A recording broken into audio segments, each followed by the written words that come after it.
Bonjour à toutes et à tous, bienvenue dans ce nouvel épisode d'Un poil du UX en direct de l'agence La Grande Ourse.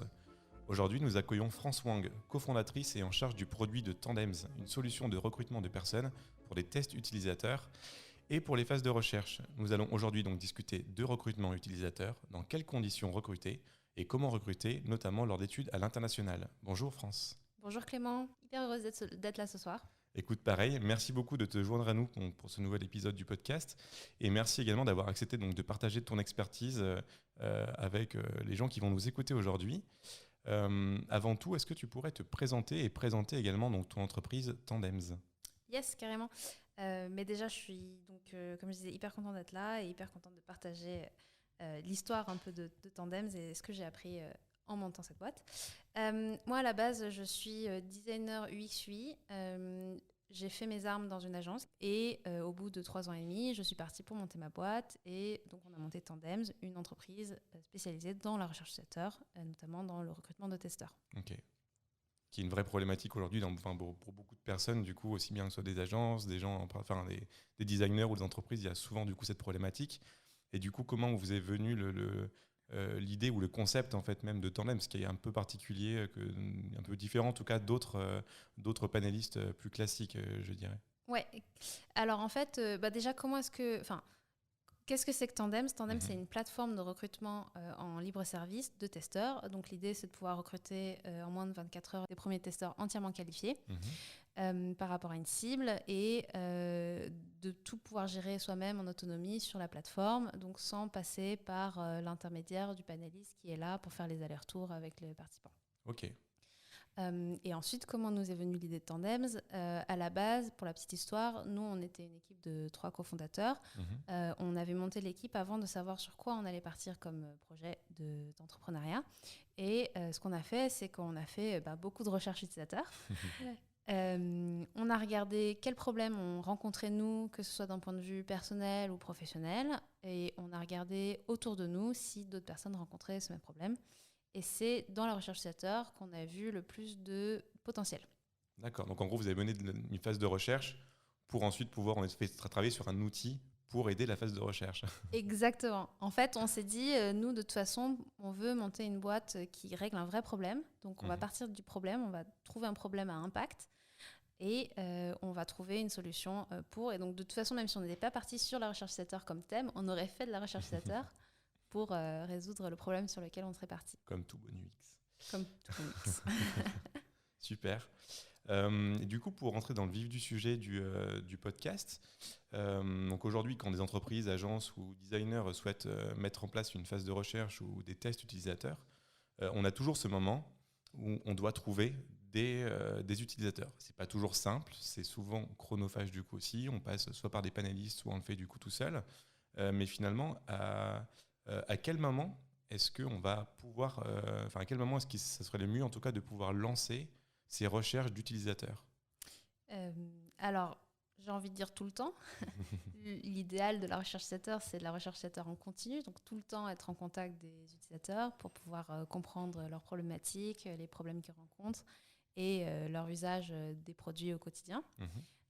Après, dans la réalité, on peut rarement faire vraiment de la recherche en continu, surtout si on veut faire des moments de face-à-face avec un utilisateur. On va le rencontrer, lui poser des questions, lui montrer un produit. Il faut prévoir du temps pour ça. C'est sûr. Il faut l'organiser. Et du coup, le meilleur moment pour ça, en fait, je dirais souvent, si on a un cycle de recherche qui existe, ça existe dans certaines entreprises un peu plus matures sur le sujet, en fait, il faut le faire dès qu'on a défini ses objectifs de recherche. Donc souvent, on va prévoir un cycle de recherche, disons, de plusieurs semaines, voire plusieurs mois. Et au tout début, on définit qu'est-ce qu'on veut apprendre en fait, des utilisateurs. Et en fait, dès qu'on a défini cette phase-là, tout de suite, ça fait ressortir, on va dire, un profil type d'utilisateur qui peut répondre à ces questions. Et dès ce moment-là, on peut commencer à recruter. D'accord. Ensuite, de manière générale, des fois, on est plus opportuniste et on va se dire, là, tout de suite, on se pose une question sans trop se prendre la tête. L'idée, c'est de rencontrer quelques utilisateurs. Là, il faut faire en fonction de son planning et juste garder en tête que recruter trop tôt, trop en avance, c'est pas une bonne chose parce que les utilisateurs, ils oublient. Et que recruter trop tard, c'est pas une bonne chose parce qu'ils n'ont pas le temps. Oui, bien sûr. La bonne fourchette, je dirais, c'est 1 semaine ou 2 semaines. comment est-ce qu'on va pouvoir identifier finalement les critères de sélection? Il y a souvent du coup des gens qui vont vouloir filtrer du coup soit par âge, soit par métier, etc. Il y a souvent du coup différents styles de critères. Euh, Comment est-ce qu'on peut finalement choisir ces critères-là? Est-ce qu'il y en a qui sont vraiment du coup importants et d'autres qui sont un peu moins importants? Comment ça Ouais. se passe? Alors en fait, il y a 3 types de critères. Il y a les critères démographiques, les critères comportementaux et les critères émotionnels. Et en fait, dans ces 3 critères, le démographique, c'est le moins important, c'est celui sur lequel il faut prendre le moins de temps, parce qu'ils viennent affiner, on va dire, les 2 autres critères, mais ce n'est pas eux qui vont définir complètement si la personne est dans la cible ou pas. Oui, et pourtant, c'est la première chose à laquelle on pense en général quand on veut lancer un recrutement. Exactement, et c'est vraiment un piège. Et alors, je vais donner plus d'exemples de critères comportementaux et émotionnels, comme ça on va un peu mieux comprendre ce que c'est, et j'ai quelques exemples de mauvaise priorisation de critères, on va dire.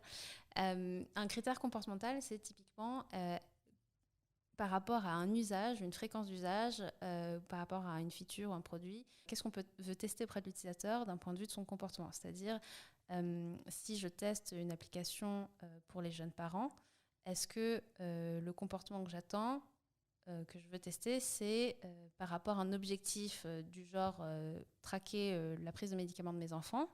Du coup, je vais chercher des gens qui ont eu des enfants récemment qui sont tombés malades.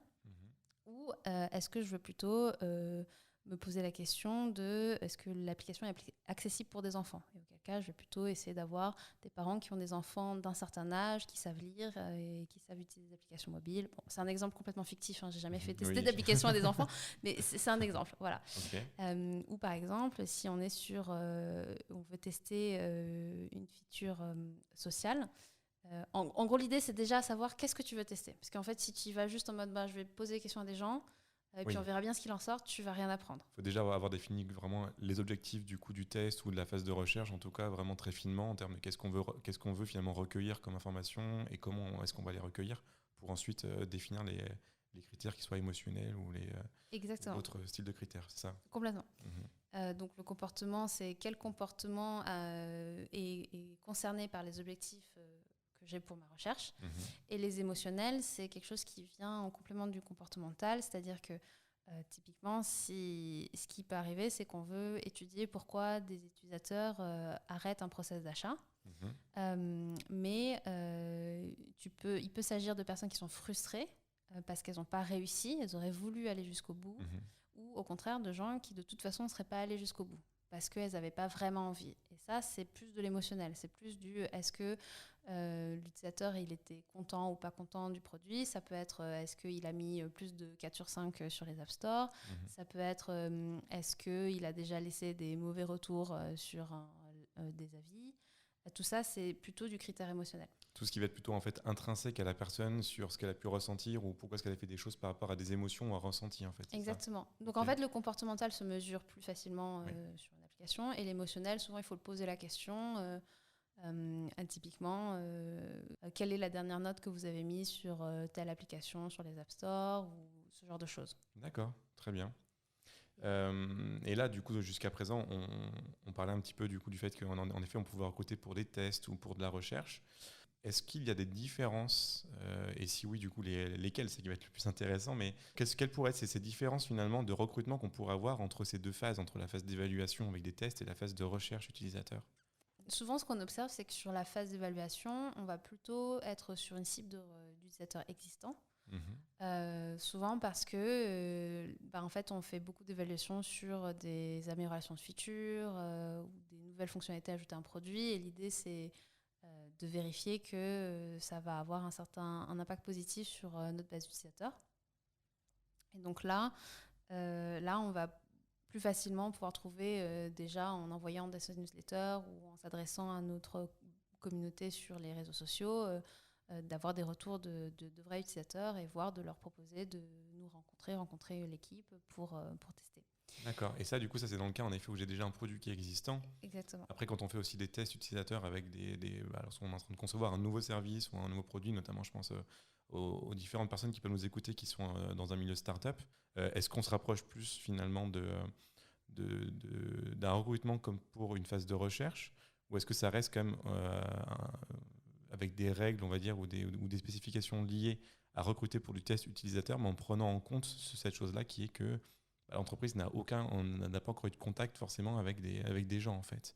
Et donc elle n'a pas forcément déjà directement une base qui est faite ou des gens directement à pouvoir contacter, on va dire. Effectivement, c'est plus difficile la recherche utilisateur quand on part de rien, donc on n'a pas de base existante. À ce moment-là, ce qu'il faut vraiment faire attention, c'est déjà d'avoir vraiment bien défini ces critères comportementaux et émotionnels dont je parlais.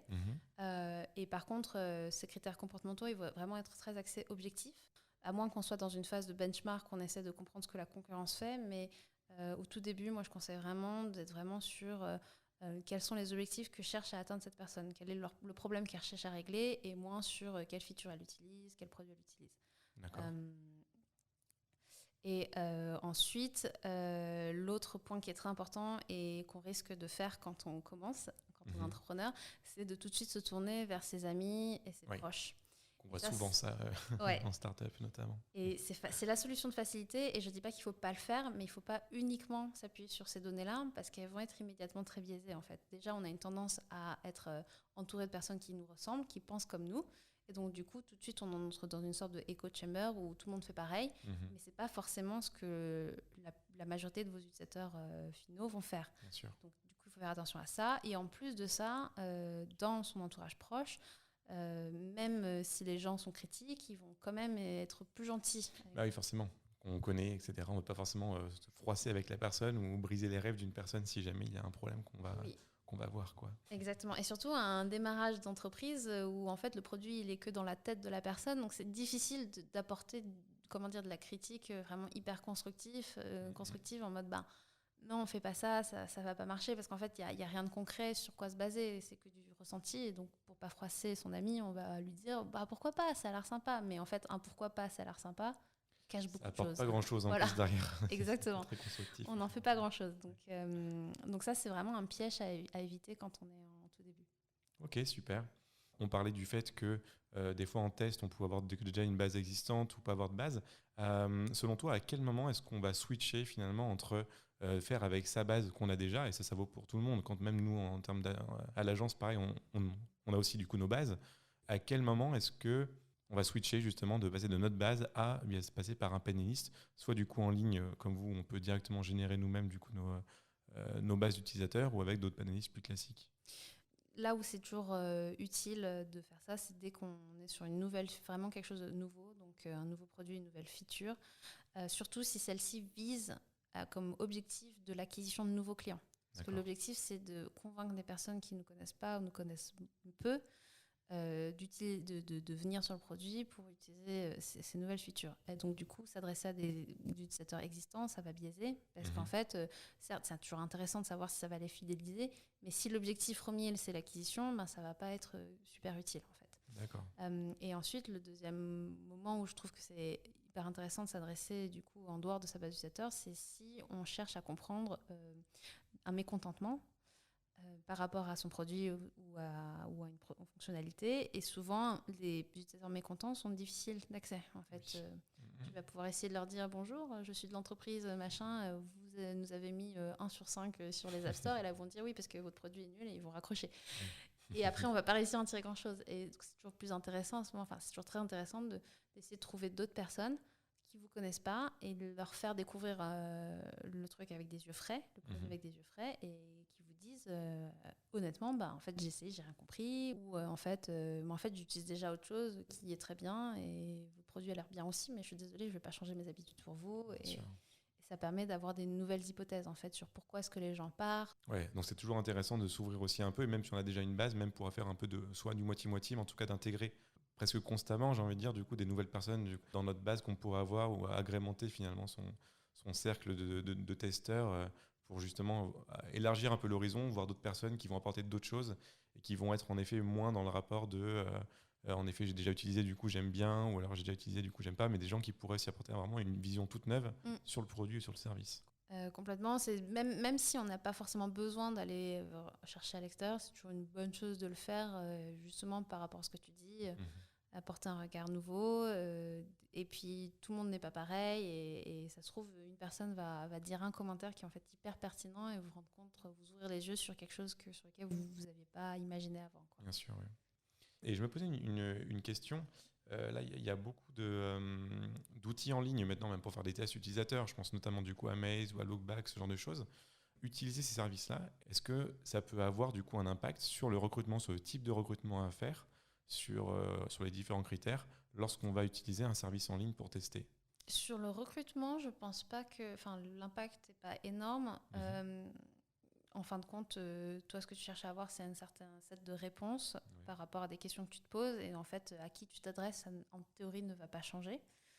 Sauf dans des cas très particuliers, du genre, tu veux utiliser Lookback, qui est quand même pas un outil, il faut installer quelque chose sur son téléphone et tout. Donc, c'est pas immédiat pour quelqu'un qui est pas très digital, on va dire digital native.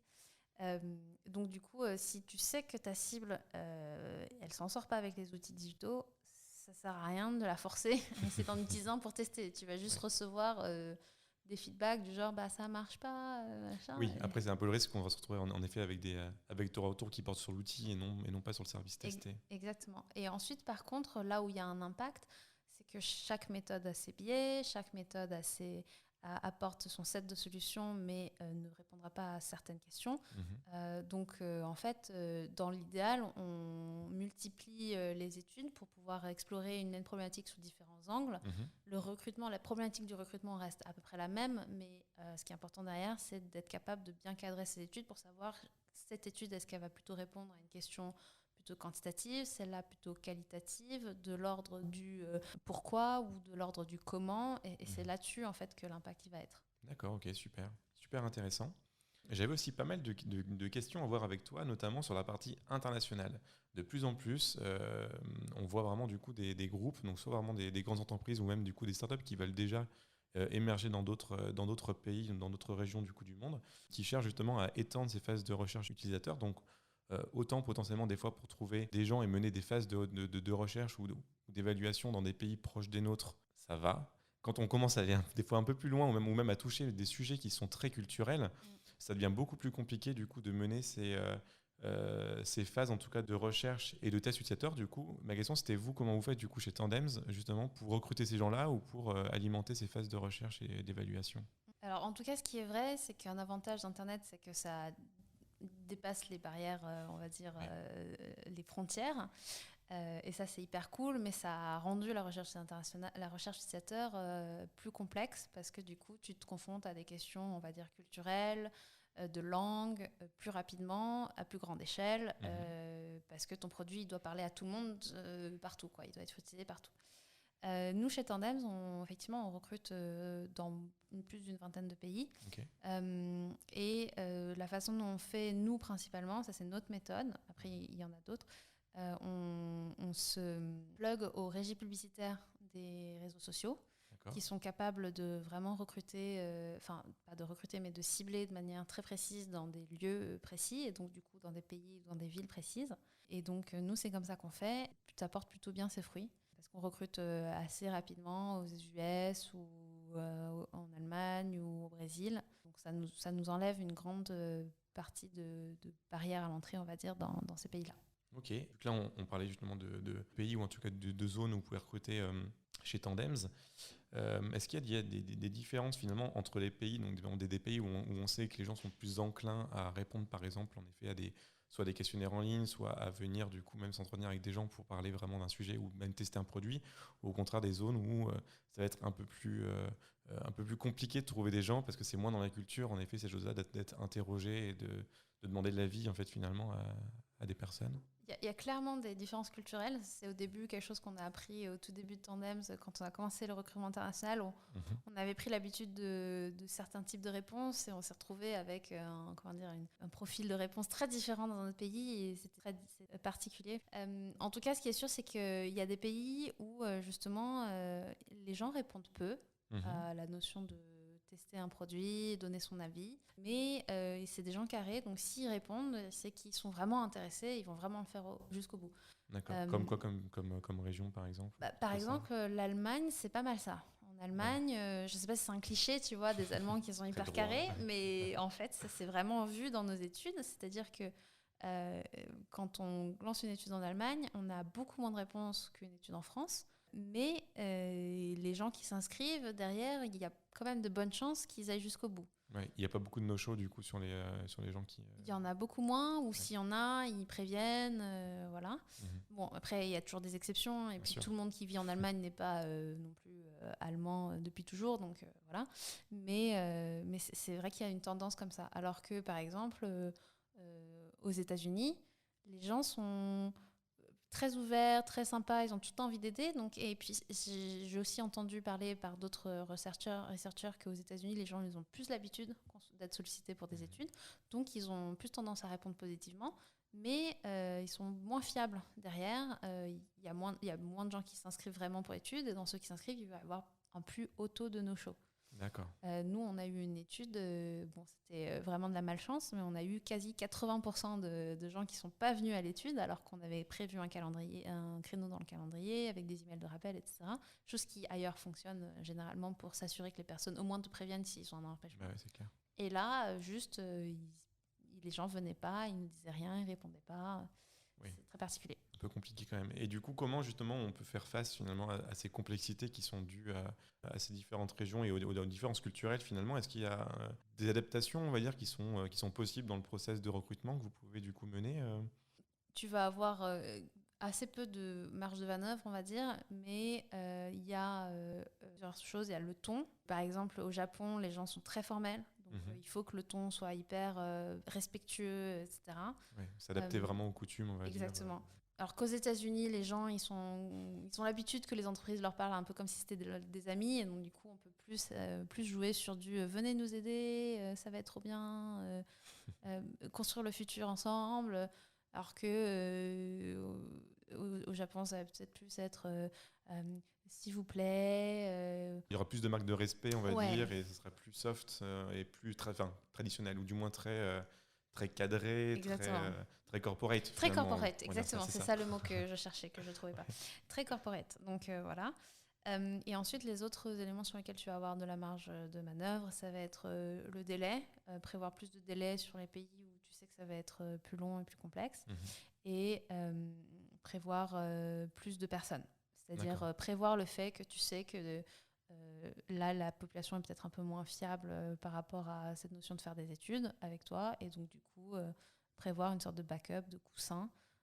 Tu voulais rencontrer 10 personnes, et ben t'en cales 13, et puis pire des cas, t'en as 10, et meilleur des cas, t'es content parce que t'as eu 3 interviews bonus. J'avoue. Ok. Et une fois qu'on a recruté du coup ces gens-là, quand on commence l'étude vraiment, soit de recherche, soit d'évaluation, selon là aussi les cultures, est-ce qu'il y a des points d'attention finalement ou des blocages pour être vus finalement vraiment dans l'activité de la recherche ou de l'évaluation? Je pense que déjà, d'une part, en tant que personne, on a tous des biais, et les biais culturels, c'est genre, je pense, les plus durs à enlever. Et ça, je pense que c'est important déjà de se renseigner sur un peu la culture de la personne en face pour pas faire de faux pas.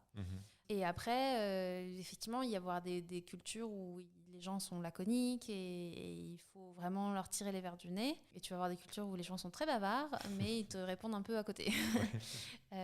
Moi, le truc que je trouve toujours hyper intéressant, c'est aux États-Unis.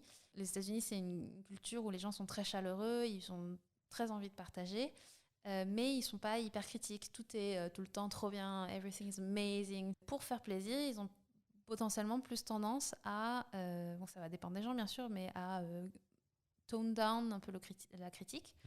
Et moi, c'est quelque chose que j'ai vraiment vu, parce qu'un jour, j'ai fait de la recherche utilisateur, mais j'étais moins interviewée par des researchers américains. Et tout le long de l'interview, tout le temps, ils ponctuaient l'interview de keep going, you're doing great, thank you so much. Et en fait, ils encourageaient en fait. Comme ouais, ça. et je pense qu'en fait, c'est qu'ils voulaient montrer qu'ils étaient bienveillants, qu'ils étaient là pour écouter et pas là pour juger. Et donc, du coup, de faire en sorte que la personne en face s'ouvre un peu plus, soit plus honnête et moins peur de dire quelque chose un peu blessant. C'est vrai que ça va être moins formel comme cadre, comme on pourrait avoir à juste poser des questions, que la personne réponde et puis enchaîner. Quoi. Ouais, exactement. Ok. Et pour finir du coup sur la partie internationale, en plus de la barrière culturelle, on a aussi la barrière de la langue. Du coup, pour ton avis à toi, est-ce qu'il faut forcément faire appel à un traducteur, même dans une langue qui est proche de la nôtre, pour s'assurer que tout est bien compris? Ou alors, est-ce qu'on peut se permettre de trouver finalement des gens qui parlent aussi un peu notre langue pour justement pouvoir avoir des interviews ou des tests qui soient avec un mélange de français et d'anglais pour simplifier du coup tout le monde? Moi, mon point de vue, c'est il faut que le participant soit à l'aise. Donc, comme je disais au début, au niveau des critères, dans les critères démographiques, le critère de langue peut être un critère. Mais pour moi, il a du sens.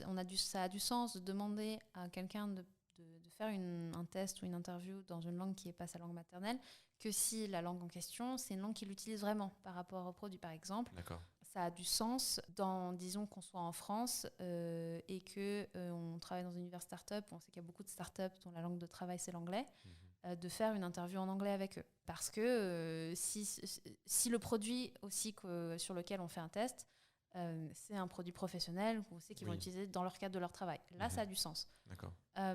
Si on est sur un produit plutôt grand public, et que la langue de la vie de tous les jours de la personne, c'est pas l'anglais, c'est pas le français, c'est, je sais pas, disons qu'on fait une étude en Corée, et ben même si il y a, je dirais, un bon taux de Coréens qui parlent bien anglais, à prendre avec des pincettes ce que je dis parce que je suis pas 100% sûre, mais en tout cas par rapport à la Chine et au Japon, je suis à peu près sûre qu'ils parlent bien mieux anglais, et ben ça reste pas pertinent pour un produit B2C de faire l'étude en anglais. Après, si on n'a pas le choix, on n'a pas le choix. Mais ça va être biaisé parce que ça va être des gens qui ont beaucoup voyagé. Oui, on va cibler une catégorie de personnes qui parlent du coup la langue et donc en fait on va déjà créer un biais lors du recrutement. Lors de la sélection. Et donc du coup, ce biais-là peut être intéressant justement quand je disais dans un cadre professionnel ou dans un cadre même pas professionnel, mais si on sait que c'est très pertinent par rapport à la cible. Si ça ne l'est pas, il vaut mieux trouver moyen de discuter avec la personne dans sa langue maternelle. Et à ce moment-là, prendre un traducteur ou prendre un researcher, un UX researcher qui parle déjà la langue sur place et qui évite du coup d'avoir en plus un traducteur. Parce qu'en fait, il y a trop de personnes. Le problème, c'est qu'il y a trop de personnes dans une salle. À observer une personne faire des choses, c'est hyper intimidant pour la personne. Et là aussi, ça peut biaiser le test. Oui, c'est sûr. Et en gros, il faut savoir jauger du contre les deux et que si on est sûr, en fait, il faut vraiment s'adapter finalement à l'usage du produit ou du service qui va être derrière. Exactement. En termes de langue, du coup, comment va être utilisé en fait cet outil, dans quelle situation, avec quelle langue autour et dans quel environnement. Exactement. Okay. Alors, disons que par exemple, un produit que tu fais à l'étranger n'est pas encore traduit. Donc, tu sais que tu as une base d'utilisateurs à l'étranger qui utilisent ton produit en anglais. Tu peux commencer par essayer d'évaluer culturellement comment ça se passe avec ces personnes-là. Et au fur et à mesure que tu localises ton application dans la langue du pays, switcher sur une cible qui ne parle pas l'anglais. Tu vois, ça peut être une façon de faire. D'accord, ok. Très bien. Et si tu devais donner un dernier conseil pour clôturer cet épisode, un dernier conseil finalement donc, à toutes les personnes qui nous écoutent et qui souhaiteraient finalement lancer une phase de recherche ou des tests utilisateurs, mais qui se posent des questions sur comment recruter. Est-ce que tu aurais genre le conseil phare le plus important pour toi? Moi, je trouve qu'il est hyper important de vraiment varier sa source de recrutement. Et je trouve qu'il y a beaucoup d'entreprises qui n'utilisent pas assez tous les points de contact qu'ils ont avec leurs clients. Et en fait, les utilisateurs, ils vont être sur le support, ils vont être sur la newsletter, ils vont être sur Facebook. Et tout ça, c'est des typologies d'utilisateurs différentes. Et c'est dommage de ne pas essayer de les exploiter. Et des fois aussi, il ne faut pas non plus se prendre la tête à vouloir faire une étude hyper cadrée qui prend 3 mois. Certains points, on peut aussi les tester hyper rapidement dans un coin de couloir avec 3 utilisateurs qui passent. Si jamais vous êtes par exemple en B2B, vous avez des clients qui viennent dans vos locaux, vous leur demandez 10 minutes pendant qu'ils attendent. Et en fait, les gens, ils aiment bien aider aussi. Donc, il faut trouver le bon moment pour les solliciter. C'est ça qui est difficile. Mais il y a plein de moments, enfin, il y a plein de façons aussi informelles de solliciter les gens. Ouais. Il y a plein d'opportunités du coup à saisir, en tout cas pour tester avec des gens, même en guérilla du coup. Et en guérilla, tous les points de contact, comme je disais, le support, le machin, les commerciaux, enfin les sales d'une entreprise, ils connaissent hyper bien les clients. C'est important de s'en faire des alliés parce que en fait derrière, l'activité de recherche, elle permet aussi d'améliorer un produit et donc du coup d'optimiser la vente. Donc en fait, normalement, un sales, s'il a bien compris ça, il n'a aucune raison de refuser en fait, de vous aider. Ok, super. Merci beaucoup pour toutes tes réponses. Juste avant de se quitter, en général, on demande donc aux personnes qui sont invitées sur ce podcast de nous dire un petit peu comment leurs proches peuvent définir l'UX avec leurs propres mots. Donc des gens qui ne sont pas forcément adeptes du domaine. Toi, France, tu as pu demander à ton père, c'est ça, ce qu'il Ouais, pensait de l'UX? complètement. Et alors, du coup, c'est très drôle parce que moi, je parle jamais du concret de mon métier à mes parents. Mhm. Ils savent que je monte une boîte, mais ça va pas beaucoup plus loin que ça. Genre vraiment concrètement ce qu'on fait, ils en ont aucune idée et je leur ai jamais expliqué ce qu'était que le métier de UX designer. Donc je m'attendais pas à ça et surtout, enfin la raison c'est que en fait j'ai pas envie de m'amuser à le traduire en chinois parce que et que je pense que si je leur expliquerais en français j'y arriverais pas. Ouais. Et là j'ai fait un peu l'effort juste de demander qu'est-ce que c'est que pour toi l'UX mais en chinois à mon père et il m'a fait une réponse mais parfaite, genre ça aurait pu être une définition sur Wikipédia tellement c'était précis, clair, j'étais bluffée. Il t'a dit quoi? En gros, il m'a dit c'est pour tout produit, qu'il soit physique ou non. Ah oui, en plus. Déjà Ouais, d'avoir ça fait pas mal, hein. ouais, d'avoir eu ce point-là. Pour tout produit, physique ou non, ça englobe toute l'expérience d'utilisateur, que ce soit l'émotion, l'esthétique, la facilité d'usage, la facilité d'apprentissage, la réponse aux besoins, etc. Et que quand on réalise un produit, quand on conçoit un produit, c'est important, comme on le fait pour une cible d'utilisateur ou des cibles d'utilisateurs qu'on a en tête, c'est important de se mettre à la place de l'utilisateur pour faire le meilleur produit. Ah oui, c'est incroyable quand même. T'as vu? Que sans lui avoir expliqué, en tout cas, toi, plus que ça, d'être rentré en détail, en fait, il a sûrement fait ses recherches aussi à droite ou à gauche, mais il a vraiment bien cerné finalement. Il a hyper bien cerné et il me l'a tout dit en chinois. Et du coup, je me suis dit, c'est vraiment ses propres mots, quoi. Ah ouais. Et ouais, j'étais vraiment. Parce que littéralement, je ne leur ai jamais dit je suis UX designer.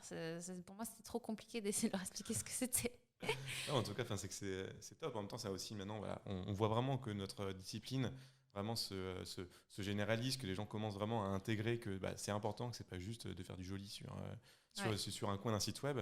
Mais comme il l'a bien vu, qu'en effet, c'est certes digital, mais c'est aussi physique, vu que l'expérience, c'est quelque chose qui est global et qui n'est pas centré que sur un canal.